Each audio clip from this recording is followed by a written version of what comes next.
Happy 40th anniversary JIL Pampanga. Congratulations po. 4 decades of God's goodness and faithfulness under the leadership of NCLOP Director and our provincial pastor, Reverend Pastor Alex O. Garcia, together with his brilliant wife, our Ninang, Executive Director of DA-NFR-DI, Dr. Lilian Garcia.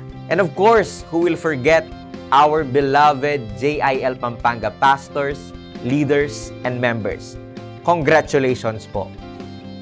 As we celebrate the goodness of the Lord in our church, let us continue to pray and expect for revival. Revival in the various pillars of our society. Brethren, the Lord is not yet done. Let us continue to pursue His kingdom. Let us continue to stand on what is biblically correct, and let us stay faithful until His second return. Again, happy 40th anniversary, Jesus is Lord, Pampanga Chapter. Praise the Lord! Isang mapagpalang araw po sa bawat isa po sa atin. Ito po si Pastor June Tamayo, Municipal Pastors po ng JIL Sasmuan. At the same time po, Vice Mayor ng nasabing bayan. Ako po ay bumabati ng 40 taong anibersaryo ng JIL Pampanga sa pangunguna po ng ating pong ginagalang, minamahal na Pastor Alex O. Garcia, kasama na po ang kanyang may bahay, si Madam Dr. Lilian Garcia. Sa mga district pastors, municipal pastors from 19 towns and 3 cities, gayon din po sa mga leaders, workers, volunteers, at sa ating pong mga miyembro ng JIL Pampanga. Happy 40th anniversary sa ating pong lahat.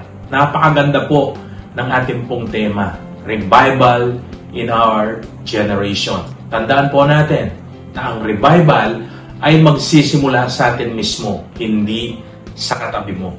Ang panalangin ko po, hanggang sa muling pagbabalik ng Panginoon, datnan po tayong lumalakad sa katwiran at kabanalan. Muli, mapagpalang anibersaryo po sa ating pong lahat.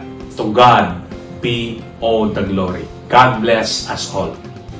Isang mapagpalang araw po sa ating lahat. Nais ko pong kunin ang pagkakataong ito para batiin po ang ating pong mga kasama sa Jesus Lord Church, Pampanga Chapter sa pagdiriwang po ng ating 40th anniversary. Lalong-lalo na po sa ating pong ginagalang at nire-respetong leader, Pastor Alex Garcia, kay Dr. Lilian Garcia. Maraming salamat po sa inyong paggabay. At sa araw pong ito po ay katunayan na ang Diyos ay tapat sa atin. As we have our team revival in our generation, let us take every time, every opportunity para i-share yung gospel ng Panginoon. Alam po natin na magbibigay ng revival sa mga taong depressed, sa mga taong pagod, sa mga taong may sakit. Dahil ang kapangyarihan po ng Diyos ay patuloy nakikilos sa mga taong nagtitiwala at nananalig sa Kanya. Kaya naman po sa araw na ito, isang patunay lamang na ang Diyos ay tapat sa JIL Pampanga. Muli po, sa ngalan po ng 130 Vice Mayor ng Central Luzon at bilang Presidente ng BMLP Region 3, nais po naming batiin ng a blessed and happy 40th anniversary JIL Pampanga. God bless us all.